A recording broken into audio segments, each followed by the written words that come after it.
All right. I think that we are live. So, colleague, hello. My name is Dave Stewart Jr., and I'm delighted to get to talk with you today. And more importantly than me and you, talking about this guy, Jay Glover. Jay Glover started teaching at Cedar Springs High School, where I work, a few years back, and he is now we can call him an early career teacher. He's not a new teacher, but he's learning lots of stuff, and I've enjoyed talking with him this year, so I wanted to take a few moments to chat with Jay about life as an early career educator. So, Jay Glover, how in the world are you doing? Doing all right. Thanks for having me, Dave. I'm excited to be chatting with you. And Jay, just tell us what you teach and how you came into teaching. Yeah, so I teach government and then I also teach world history. And I actually worked in the world of finance for 8 years before I became a teacher, but knew that I loved learning and loved the idea of being able to learn as a career, and was in the middle of kind of a career crisis and decided that I reconsider some options, and so started as a substitute teacher at Cedar Springs, and fell in love with the entire idea of becoming a teacher, and so started a master's program to get a teaching certificate, and became a teacher the following year, as well as sort of a substitute teacher. So kind of had a little blend of a year, and now I'm teaching in my own classroom. And Jay, what's it like teaching at Cedar Springs High School, man? Let the viewers in on this Yeah. mysterious place that I get to work and have worked for over 10 years now. Tell us about Cedar Springs. I love Cedar Springs. It's a fun place. There's clearly kind of a dominant culture. It's a more of a rural school district, and you kind of get that small town feel.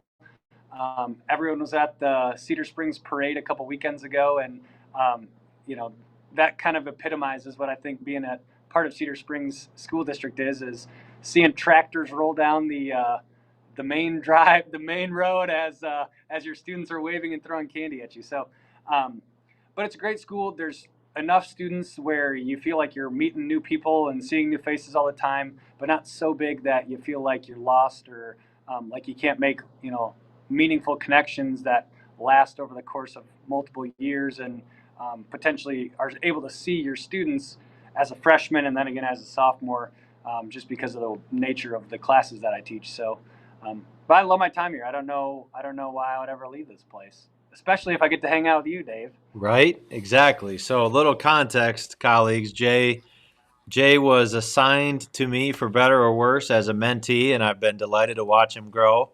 We used to share a classroom when he started out, and now he's got his own space where he's teaching government mostly, Yep, and also smattering of world history here and there. that's So, right. Jay, the first thing I wanted to talk with you about is these writing warm ups that you've been experimenting with so far this fall. Just, I guess, what does that look like in your class when you start a class with a writing warm up? How are you selecting questions? And what are you doing kind of while the students are writing and then afterwards? What does that look like? Yeah. Well, frankly, I think the writing warm up started as a suggestion from you, not even as a way to get students writing more. I was having a problem with getting class started and really maximizing our start time to end time. And I was kind of complaining to you. It feels like the first 3 or 4 minutes, it's like kind of chaotic and it's hard to get people in their seats and working. And you were like, why don't you have something up on the board for them to be doing that becomes habitual? And so that was kind of the reason that it originally came up.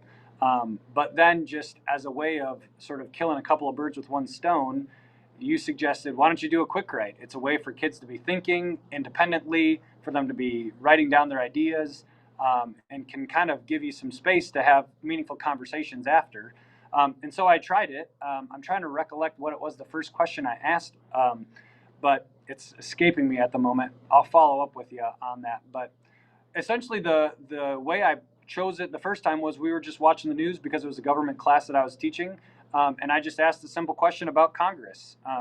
And then what was really fun is I had students raising their hand, willing to share their Mm, information, which doesn't always happen in my class where kids are eager to share their answers. But when you ask them to write something that is just their opinion, it's hard for them to feel wrong. And yeah. so, giving people confidence to raise their hand and share things that they're thinking. And then what was really fun was I almost had like this little 6 minute mini lesson on a daily basis that was sort of adjacent to what we were talking about, but we almost got to explore a whole nother concept or idea, um, because the quick write from the day before led to a quick write that had common topics that got brought up in the conversation, um, for the next day. And so I want to grab my computer and I just want to pull up and see what my quick writes were so that I can tell you what Well, exactly the yeah, context was. But I'll be listening as you ask your next question as well. yeah. Do that. And I'll give you a second here to just just say that I do think quick writes can apply to multiple content areas, not just social studies and English. And they are an excellent way to settle a class, to establish right out of the gate that this is a place where we do the work of learning, and we don't just watch a teacher do it. And the nice thing with having a writing warm up at the start of class is you can really do whatever you imagine for it. So you can ask kids content related questions that review prior learned material. You can ask them content related questions that preview where you're going today. You can ask them things that kind of relate to current events, like opinion type questions that Jay was just talking about, that you can tie into class, and you can just ask them sometimes to write about themselves. This week I asked my students on Monday to write about I gave them a few prompts about their future career plans, and that just kind of helped me to forefront. We're currently in college career week, Jay and I are, and we're very thankful for a short week here. Right, we got mid fall break kind of starting up, but that was just how I played with the warm up on Monday. So did you Yeah. find those prompts, Jay? I did, yeah. So the first one I used was just describe what you think a successful congressperson would be, and that kind of spurred the next day with the Speaker of the House kind of drama playing out in the United States Congress. The next day, I said, "Okay, you know what a successful congressperson, in your opinion, looks like. What's the difference between what it takes to be a successful congressperson versus a successful Speaker of the House?"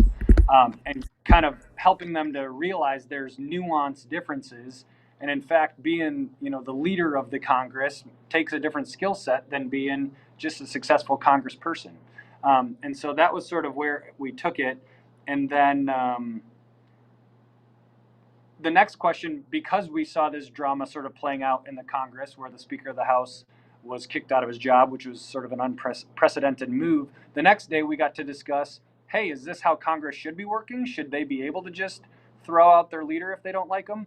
And so while we're sort of learning the nitty gritty about what it means to be in a committee or a subcommittee or how to pass a bill and watching the Schoolhouse Rock video, they're also really engaging in what is more likely the conversations that they're going to be engaging in out in the real world. And really, even not, no one's going to say, hey, what does it take to be a successful Speaker of the House? But people know what they want. And if you can have it written down as a high schooler, you've established, I know what I want in a congressperson, or I know what I believe it takes to be a successful Speaker of the House. And then you're more comfortable and confident sharing that information as those conversations come up in the real world, which I think they do. Yeah, and I do really love because most of our classes don't have current events as part of the curriculum, but I think that there's always in the news, almost always, something that could connect to all the things that we teach, whether it's phys ed or health or art or music. It's a great way to signal to kids that actually this course, whatever the subject is, it is actually relevant. I mean, the Speaker of the House thing is great because, I mean, that's the type of thing that's been on the news every day for the last couple of weeks. And, oh, we're learning in government class why that role is so important. What does that role facilitate? Or in this case, not facilitate because it currently is. unfilled. Yeah. Um, Now, Jay, I guess another question that I have is, do you find students tiring of having to write in response, or do you ever have a hard time coming up with prompts some days, or do you ever switch it? I did it for 5 days in a row, just as an experiment, and found that no one really complained about it. I mean, I guess you had the occasional, like, we're doing it again, but I think that because I tried to really let the conversation grow and build and sort of not just make it a random topic every day, but sort of, hey, yesterday we discussed this, now build on it. Like students were, Classroom management. Let's talk about that. So this is an area you've made massive strides in. You've worked hard on it every year, and I think gained different insights. So I guess as of right now, when I say, hey, what are some of the most important things you've learned about classroom management? What's one thing that comes to your mind in response to that prompt? yeah. I would say the first thing that comes to my mind is you got to have a system. If you don't have a system, then you're probably not going to have a smooth process for handling behaviors or acknowledging how to handle good behavior as well as, you know, managing misbehavior. And also, one thing that you always reminded me to rely on or to not rely on is your own reputation. You got to remove yourself from the equation and say, how are these people going to handle being in your classroom Yeah. if it was a substitute or if it was ever a least favorite teacher? If you don't have a system for how to handle, how students interact with their work, how students interact with me, or just the instructor in the front of the room, then you're going to inevitably have an inconsistent process for, you know, holding students accountable to their actions. And when you don't hold students accountable in a consistent way, then you just lose credibility. Yeah, and you're reminding me of one of the struggles that you had early on is you relied on your personality. You relied on your Yep. ability to engage a room, which was always very high. I mean, from the very start, uh, for people watching, Jay was not a person who struggled to connect with kids. You were not a person who struggled to build relationships. And so, but I would just watch you sometimes your first year, and I was like, I'm actually tired watching you because so much is running on you, just like keeping this thing moving and Right. being able to keep this class engaged. And so I started to bring that up to you and just said, hey, I want you to play around with things like systems, things Yep. like certain target disruptive behaviors that you just wanted to help your students to extinguish, to dehabituate. So, I guess tell us about a system that you're using right now to, just a nuts and bolts system that you're currently playing with for classroom management. Yeah, yeah. So in our last mentor meeting, you just kind of asked like, what are the three behaviors that kind of drive you nuts the most? And we came up with a list of three. And you were like, okay, like what? How? If we got rid of those, and before you could even finish your question, I was like, if I got rid of those, 90% of my headache would go away. And you're like, well, then why aren't you just making it hyper clear that those three things are just unacceptable? And so, as a way to sort of hold students accountable, you really made it clear to me that the way that they're behaving wouldn't be acceptable in the workplace. And so, it's not just that I have a problem with it, like I have a personal problem with it. Anyone that would be in a leadership position would have a problem with the way that the students were behaving when I shared that list. And so, I Let, actually ended up let's coming up with pause right five. there. Yeah, okay, all right, you're going there. I was going to say, I want you to Yeah, list the yeah, yeah. I five ended up just so coming up with a people. list of five, and just said, hey, these are the five things that are just non-negotiables, and established a system of giving them 2 points per day. Essentially, 1 point is a warning, and another point is like an actual consequence of having a phone call home and serving a lunch detention, or just kind of working themselves up the ladder of, you know, disciplinary action. And so established the ground rules, said, hey, these are the five things. We've gone over it now twice. so that it's really clear. I open up the space to ask questions about anything in detail about my list of five. You know, it's getting out of your seat at an inappropriate time. It's not having all your materials out and actively working on the assignment that is we're working on in the class. It is any sort of name calling, which has sort of become a problem just with one of my classes in particular. Um, and so those types of distracting behaviors were just eating up my time, and it seemed like we weren't getting anywhere. And so now, instead of making a big scene and pausing the whole class to ask everyone that that the four people who are doing the misbehaving, instead of interrupting the whole class, I can just say, "Hey, that's a point," and they know that means that's a warning. And if Yeah. they do it again, then they have there's a consequence. I'm going to call your parent or guardian, and you're going to serve, whatever level of detention you're at. The first is a lunch, the second is an after school, and so on and so forth. So it's a new strategy. One of the big things I'm working on is making sure that the students aren't policing it because they're eager to call out the misbehavior too. Yeah. But that in and of itself is such a distraction. And so making that clear. And the final thing, the final sort of expectation is that you don't throw a fit. And so I think one of the big frustrations that I had was that I would say, "Hey, can you please be quiet when we're watching a video?" And that would cause them to really become upset. I wasn't mad at them. I wasn't raising my voice. In fact, sometimes I was just doing one of these, giving them the old shush, and they would just blow up. And it's like, I'm asking you to be quiet because you're distracting your one neighbor. Now we're spending 30 seconds disrupting the entire class. So I wish I didn't have to ask you to be quiet. I'm not mad at you, but just be quiet. And so I Yeah, found and that a this lot of and times, this would drive you insane, right? oh yeah, Because now you'd you're get so frustrated now you're not of all the being able to things. teach. Right, Yeah. exactly. And then having to de-escalate the situation, it's like there's got to be a simpler way. And so just making it that consistent, hey, the behavior you're doing, is not right. It's one of the five expectations, and that's a point. And you've made it really clear to me that it's about addressing it, not out of an emotion, but just simply saying, hey, you're not doing the right thing, that's a point. Or even less, just that's a point. Yeah, yeah, you got to be emotionally constant, and that helps Yeah, them to depersonalize it. I also love something else that you said, and I got to be in your class when you introduced this to the kids a few days ago.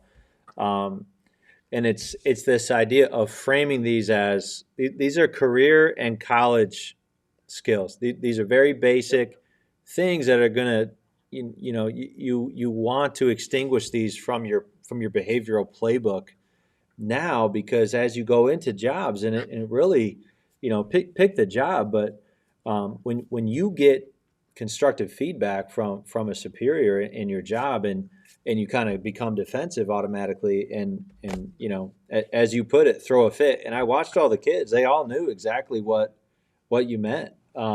yeah, Like that's just going to be super deleterious to your job prospects. I mean, even if it doesn't cost you your job, if you don't get fired, you're definitely going to lose the chance to be promoted. for So sure. I think just that framing was really important, because sometimes we can get so focused on classroom management that it's like, well, is this a government class that's preparing me for life, or is this like a behavior class? And I just love this way of saying, this is a government class, and most of your grade is going to come from your mastery of the material. But it's also a class that's preparing you to go out and be a citizen who can live independently, who can experience a flourishing life that they choose. And so, yeah, we want to get rid of this tendency that I'm seeing in this group to call out in derogatory ways towards other people. We want to get rid of that, because that's just going to get in your way in life. So I think that the Right. framing on this that you did is almost as important as the system. Yeah, and I appreciated you just kind of hammering that home to me as well.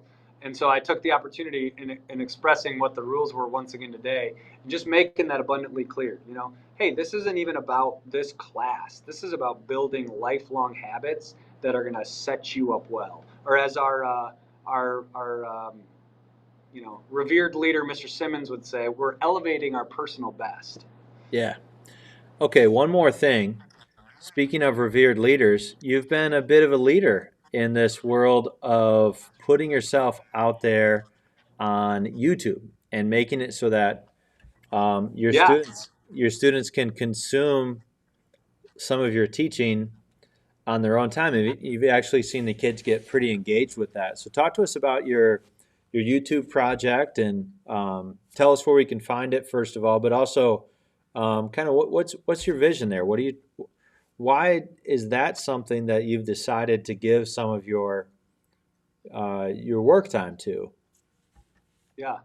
Yeah, I'm giving more than just work time to it. My wife and I are having conversations all the time, and about needing to put the laptop down at 9:30 or 10 o'clock at night and just go to bed. Okay, all right. Um, but you can find the YouTube channel. It's called What They Teach You in High School, and I think at this point, if you search What They Teach You in High School in YouTube, you might even find my channel at the top.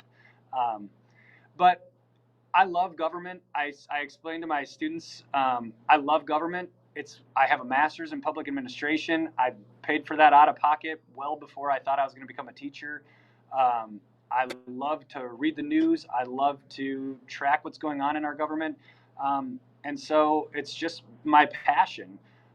And using the YouTube videos was just a way to kind of have some fun and engage with students in a different way, and give them an opportunity to just see that, like, I am serious about what we're talking about. Like, I genuinely think it's interesting, and worth knowing.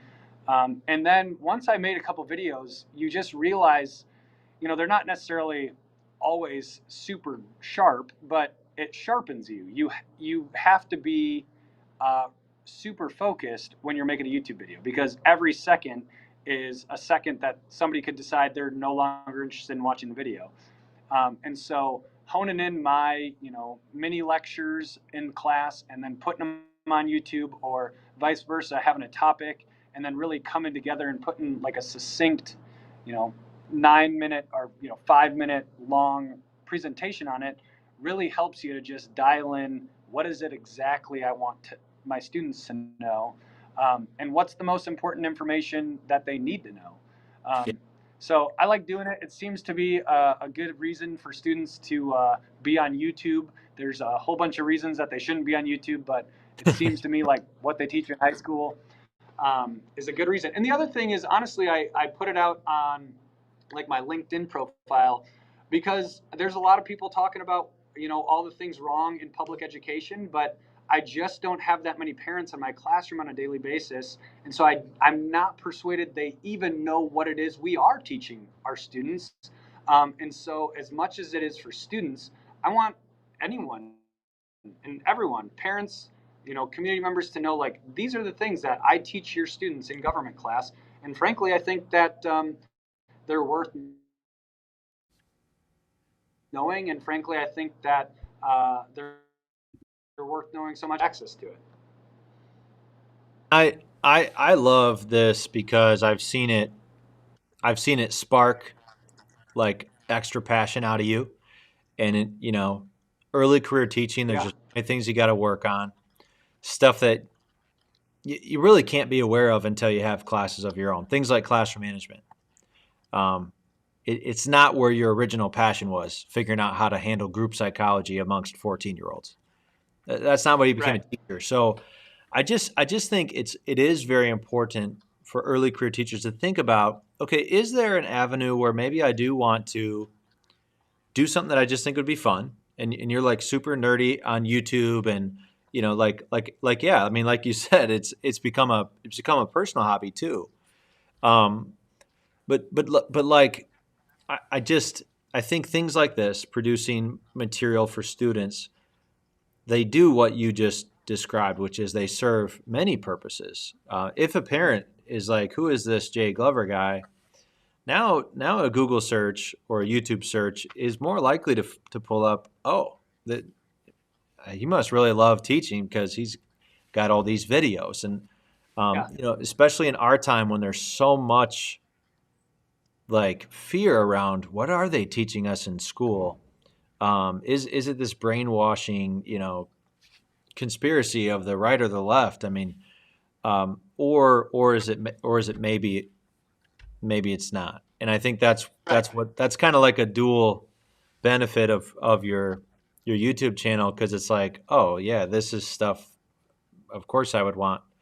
Why would I not want my kid to learn about this? This is what I remember from high school, and it can just kind of help to de-escalate some of the really widespread. Yeah, and yeah, and demystify it as well. Yeah, Like, and honestly, I think that parents would be surprised to know that we read through the whole Constitution, and then if you watch my video, I'm working through the Constitution right now, and we're just taking excerpts from it, and it's like, yeah, we are literally reading the United States Constitution. That's yeah. part of the class, and so Hard if students or hard to be parents are mad about wondering that. what, yeah, exactly, precisely. Yeah, So yeah. Another thing you mentioned that I think is so cool is that you're finding that building this content is it's influencing how you deliver live instruction too, because it's helping you to just yep. tighten up your explanations, which is a super important skill. For sure, for sure. And So I saw a quote from somebody who started blogging and said, the reason I blog, I read this book. The book wasn't that good, but there was an idea that when you share something on a broader community, you suddenly become a part of the conversation. yeah, And I feel like everyone wants to be a part of the conversation, but people get yeah, nervous to be a part of the conversation. yeah, And so I think the biggest hurdle I had to get over was, first of all, very few people are watching these. And so if you mess up or if you say something wrong, um, hardly anyone's going to catch you. And if they do, there's a comment section right at the bottom of my YouTube channel. Let me know when I get things wrong, and I'd be more than glad to have a longer conversation about it. And so, yeah, but yeah, it's helped me to sharpen just my learning, my thinking. It's helped me to broaden some of my questions and considerations that then I can bring to my class. And frankly, the students that we work with are all experts on these sort of social media platforms. And so they always come to me with feedback. So it just creates another avenue where students can get involved. I had some students submit logos for me, and they all got a little candy bar. It wasn't much, but students wanted to help before I offered them, a little extra reward. And so it prompted a few students to reach out, and conveniently, it was students who don't always feel super comfortable raising their hand in class. yeah. Yeah, well, colleagues, you can find Jay on YouTube at What They Don't Teach You in High School. Strongly encourage you to check it out. Just as a What they case, teach you in high school. It is what they teach you in high school, not what they what don't teach you. what they teach you in high school. Thank you. What they teach you in high Yes, school. yes. Very very entertaining and just fun to watch a teacher doing what they love. So, Jay, I want to give us a little bit of time to debrief the this interview. I thank you for your time, sir, Yes. and I'm sure we'll chat again Hey, someday. thank you. All right, I take care. appreciate it, Dave. Thanks. Yep, bye.